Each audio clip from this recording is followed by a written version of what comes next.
And now we happen to be very, very lucky, because one very special person happens to be in town at the time of the youth conference.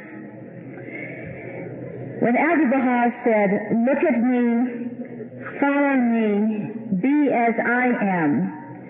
Take no thought for yourselves or your lives, whether ye eat or whether ye sleep, whether ye are comfortable, whether ye are well or ill, whether ye are with friends or foes, whether ye receive praise or blame. For all of these things ye must not care at all. Look at me, and be as I am.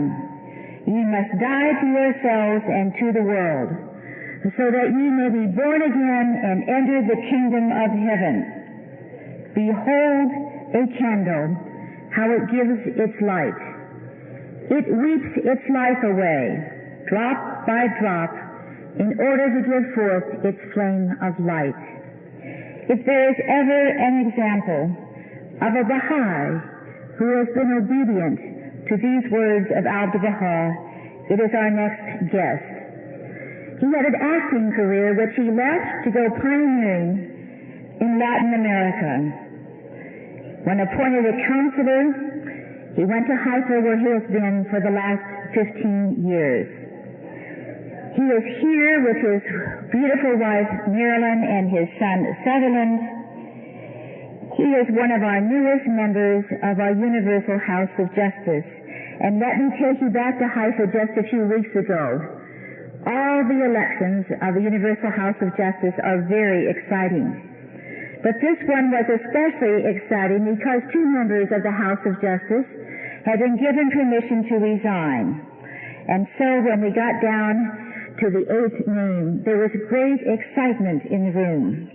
And sitting in the back of the room, the youth who were serving at the International Center were permitted to be present when the members of the Universal House of Justice were announced. When this name was announced, the joy, tears, and I must say screams of the youth involved really swept us all away.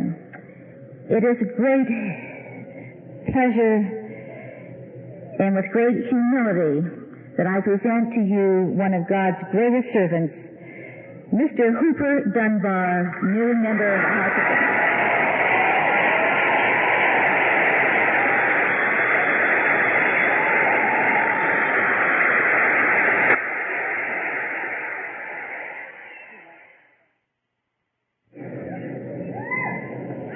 When I was a new Baha'i, about the age of most of the youth here, one of the dear souls that was deepening me in the cause took me to visit an old Baha'i, what we used to call Abdu'l-Baha Baha'is. His name was Willard Hatch. He was a very devoted soul. By that time he was disabled, but he would get up in the morning and sit in the chair. They'd bring him to an armchair, and then he would study, and he would receive visitors. And I was fortunate to be one of those visitors a number of times. He said that it was his joy to tell the stories of his experiences with Abdu'l-Baha, and how all of us that visited him were electrified when he would tell these stories. One of the early occasions that he had to meet Abdu'l-Baha was in Oakland, in the home of the Goodalls, those great early servants of the faith in California. And on one occasion he'd had an interview with Abdu'l-Baha. Abdu'l-Baha would receive all of the friends, but he arranged special interviews, visits, those that wanted to speak with him alone, and they would come to his room in the upstairs area. And it just happened that Willard was the last visitor of Abdu'l-Baha before Abdu'l-Baha was going to go down and receive all of the guests. And I remember Willard said that when they came out of the room, Abdu'l-Baha took his hand and they walked together to the top of the staircase. And they started down together, and he said all the believers were standing looking at Abdu'l-Baha and Willard. And he said when this thought came into his mind, Abdu'l-Baha raised his hand and threw it down. And he left him standing there, and Abdu'l-Baha proceeded down the stairway. This reminds me of how we all have to be ever aware that it's because of the bounty of Baha'u'llah that anything happens to us, any good thing happens to us in this life. And another thing I'd like to share that Willard said over and over, in fact he said it to me so many times that I memorized it.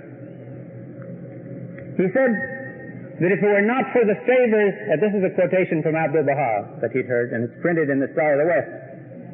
He says, if it were not for the favors of the blessed perfection, no one would have given us any importance. Then he said, there are some souls who in their utter haughtiness forget this fact. And then they fall from their high pedestals, and great is the noise thereof. And then he would laugh. I wouldn't laugh. I was worried. These experiences that you've been having here this week,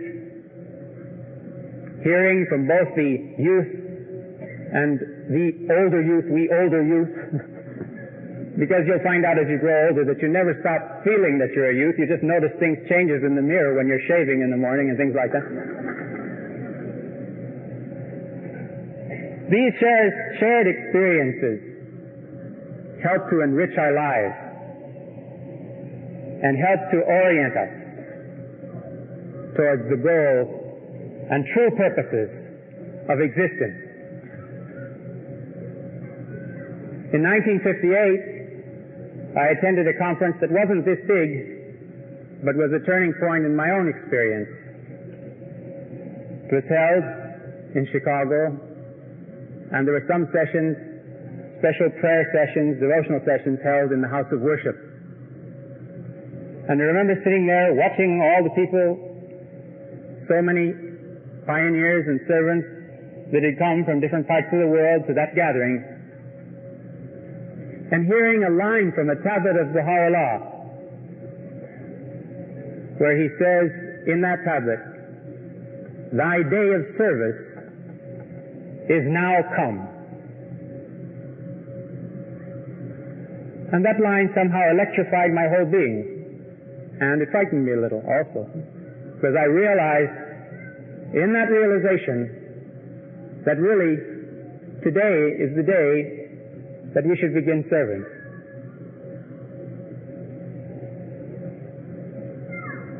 It wasn't too long after I developed stomach pains. They were rather persistent. I went to a doctor and I spoke to him about it, asked him what he could do. He said, "Is something bothering you, young man?" When he said, I said, "Yes." I said, "I know the cure for this stomach ache," and I went pioneering.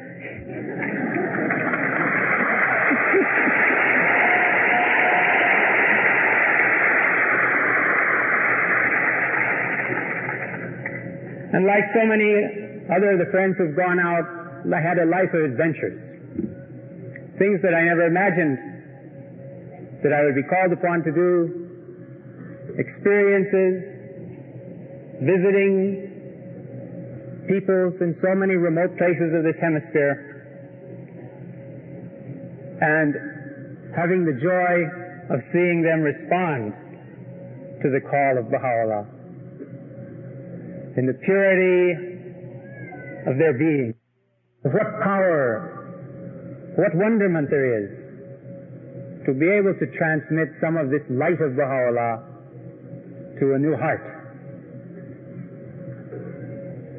This is such a supreme act that's been given in this day to all of us to perform, that the Bab says that both the teacher and the person who's heard the message will rejoice and will receive the favors of God in all the worlds of God because of having transmitted the message to that soul. And Baha'u'llah says in one of his tablets that if with the help of God you should quicken one heart in this faith, you will be given the rank and station of a martyr of the cause of God.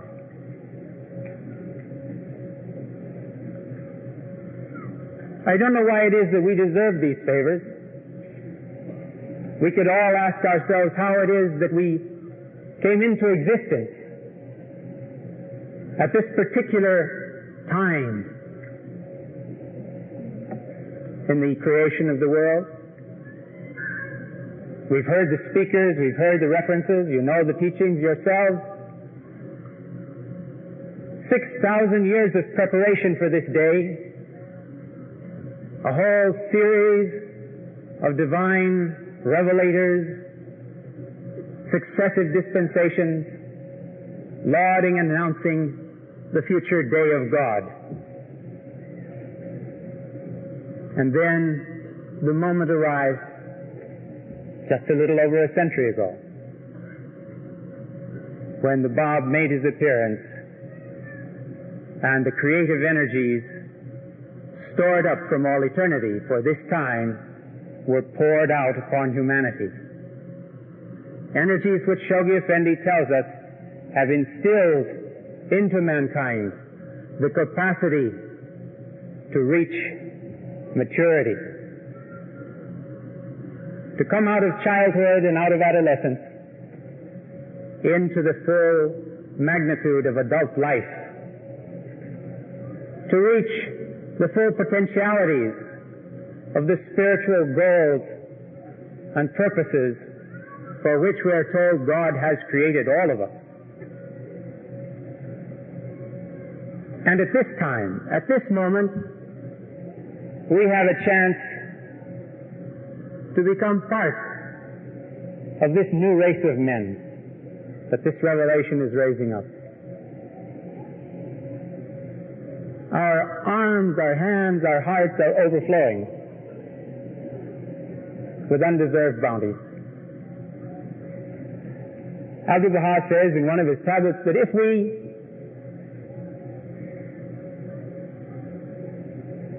prostrated ourselves 1,000 times a day, it would be insufficient thanks to the Blessed Beauty for this favor of having been permitted to recognize Him.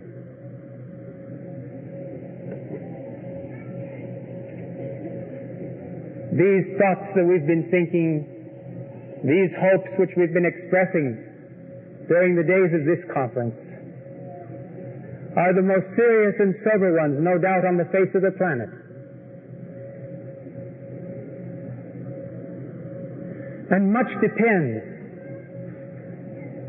in the lives of many millions of people upon the decisions that Baha'is in gatherings like this around the world are taking and will take in response to the latest call of the Universal House of Justice in the Rizwan message.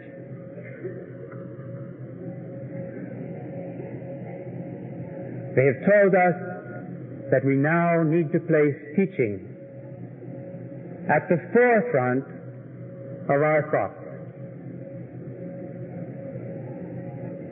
Not during the summer months, not just on weekends, not just in the morning when we wake up and remember, but all the time. At some level of our being, let us become sensitive to those who are around us and be able to respond to the waiting souls that are living everywhere all over the planet. Those are the waiting souls that as they become a tide flowing into the cause of God will bring this stage of entry by troops. Shoghi Effendi refers to the process of a vast acceleration of individual conversions to the cause. This is the first stage, moving towards entry by troops. And then you all know the glorious promise that after a period of entry by troops, gradually will come to the stage of mass conversion of races and nations to the cause of God. None of this we learn from the Holy Writings comes about without sacrifice. If we do what we're able to do for the cause of God, the cause will maintain itself. But somehow, if we do more than we're able to do for the cause of God, more than seems rational and perhaps reasonable, then we move into another dimension of service. Sacrifice. It's a sacrifice that we think at the time is going to hurt. But when we take the step, we realize that it's a blessing. I'm sure all of you in your Baha'i lives have taken these steps and realized how you're filled with confirmation and energy when you make such moves.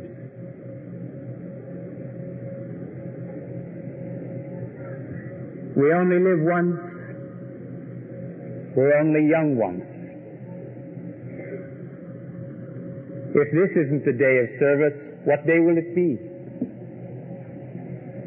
Should we let the hours, the months, the years ahead slip away? Should we take time for other actions apart from teaching when we could have been dedicating ourselves to the teaching work? Will we later look back, as I'm sure we all do, whatever we've been trying to do for the cause of God, and regret lost opportunities? Now is your opportunity to reduce that feeling of the future. Now is your opportunity to resolve to place victory, offers of victory to Baha'u'llah at the end of the 6-year plan during the holy year called by the Universal House of Justice to commemorate 100 years since the ascension of Baha'u'llah. And then that year, when many that are here in this room today will be gathered in the Second World Congress to be held in the City of the Covenant in New York in November, there we will have a celebration of a centenary of the great covenant that Baha'u'llah has made with all of us through Abdu'l-Baha, and in turn through the child of that covenant, the administrative order of Baha'u'llah. This guidance, these institutions which keep the cause of God on its fixed and immutable course. What will be our gifts to offer in homage to Baha'u'llah at that centenary?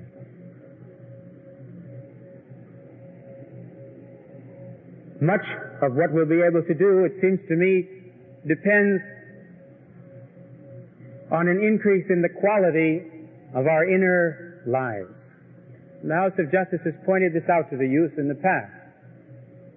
Parallel with whatever action and service we take, there must be a parallel development, enrichment of our own inner relationship with Baha'u'llah. And we see this wondrous interplay between serving and deepening. How many of us, when we've wanted to teach the cause, have been faced with questions that we couldn't answer? perhaps we've been inspired with some answer that did for the moment, but we wished somehow we had read about that more carefully in the writings, or could remember what it is that we'd studied previously, but now didn't have ready to use as an answer. A Baha'i teacher is like an able physician. And Abdu'l-Baha tells us that a physician knows the effects and actions of all the different medicines in his medicine chest. He's prepared for every situation to apply that remedy which matches the ailment of his patient. And so, we see the great importance of carefully studying the writings of our faith, so that we can be able nurses and doctors, able to prescribe, able to offer those remedies needed for all the individual characters and circumstances of people's lives, to help attract them and confirm them in the cause of God. It seems like an overwhelming task when we look at the Baha'i bookshelf these days. So many books. But we should distinguish those that are most important. And perhaps in study classes, or with each other, wherever we're able, begin carefully reading and examining the writings of Shoghi Effendi. Naturally, in our daily devotions, we're reading the writings of Baha'u'llah, the verses of God, morning and eve. But let us not forget the writings of Shoghi Effendi, because somehow I see them as a telescope, if you would. The writings of Baha'u'llah are like an endless starry universe. And Shoghi Effendi focuses our attention on some of its wonders through his writings.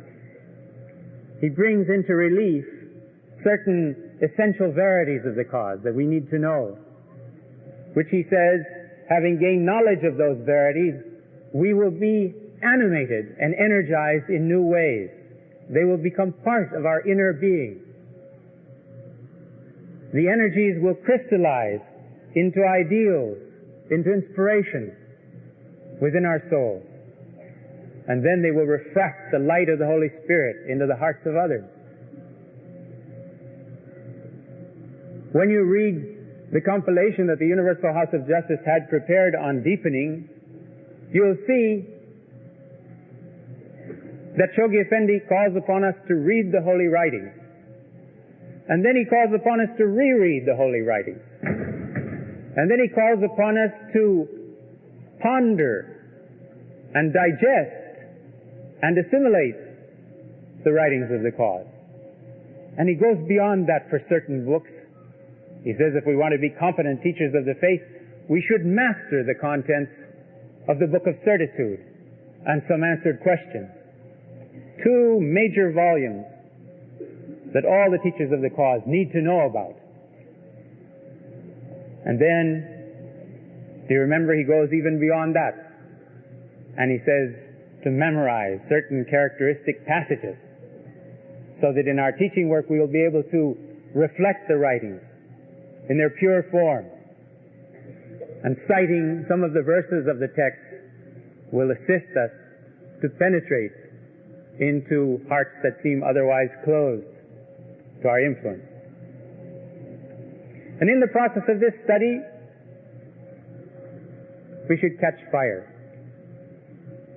Baha'u'llah says that to the degree that the fire of the love of God is burning in our own hearts, to that degree will we affect the hearts of our listeners. Abdu'l-Baha said once,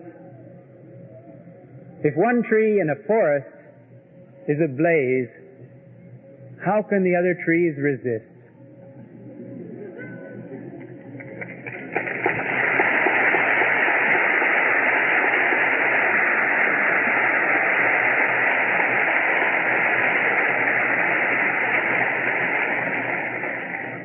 Now it's up to each of us to try to be that tree ablaze in the forest. And all of the means, the fuel, the firewood is at hand to assist us in that task.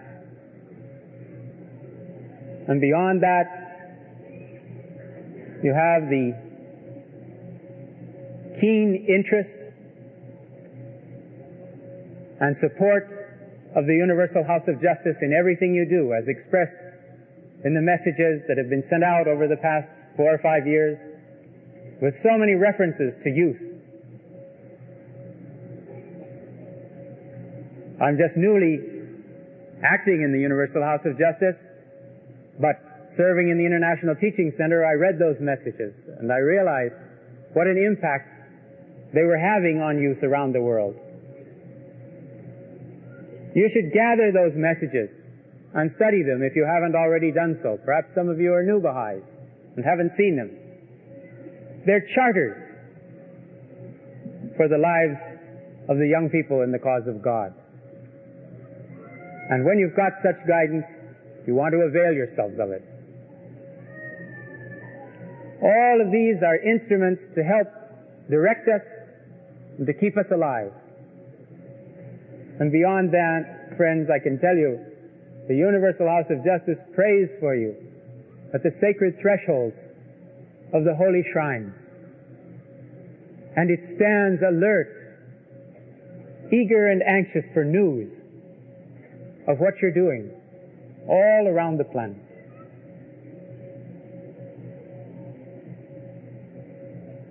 For years, I've watched the House of Members doing their part. For years, I've seen how thrilled they are with every sign of response from the body of the believers. You have an opportunity unparalleled in past centuries. And you have a challenge that's bigger than any faced by any previous generation.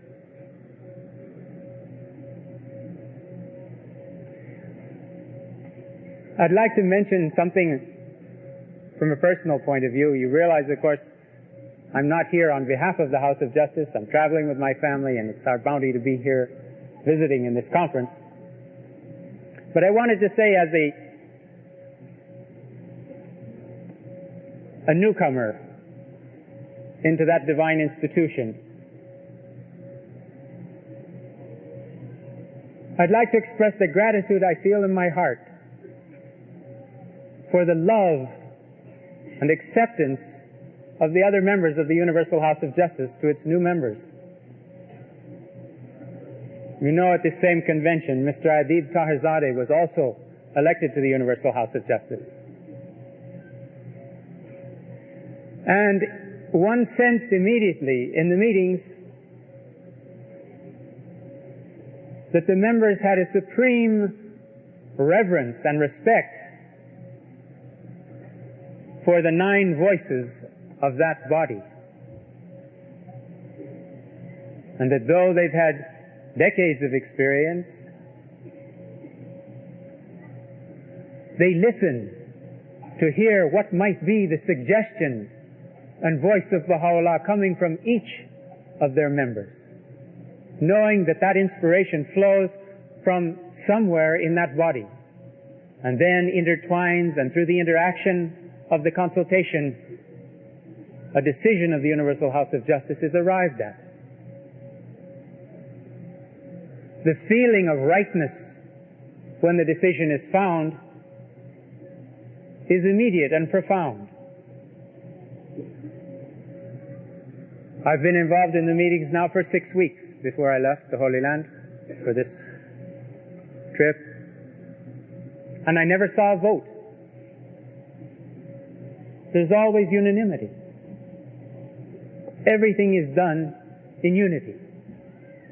And it occurred to me, I mentioned this to you especially, it occurred to me because many of you who are here are serving on spiritual assemblies, and those of you who haven't yet will probably be doing so in the future, that this principle of respect for each other and for that small voice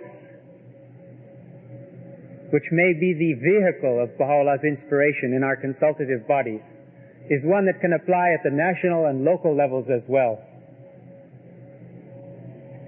And it struck me that we would have a change in our consultative bodies if more and more we could adopt this attitude towards each other. of expectancy, of wonder that when we gather in harmony and unity and in the spirit of prayer, divine inspiration can flow into the assembly and guide us in our actions.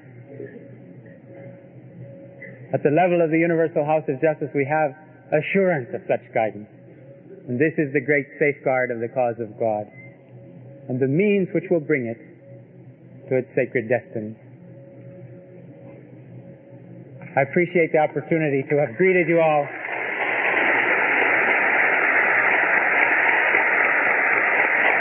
Just from one voice, I want to thank you for your past and your future services.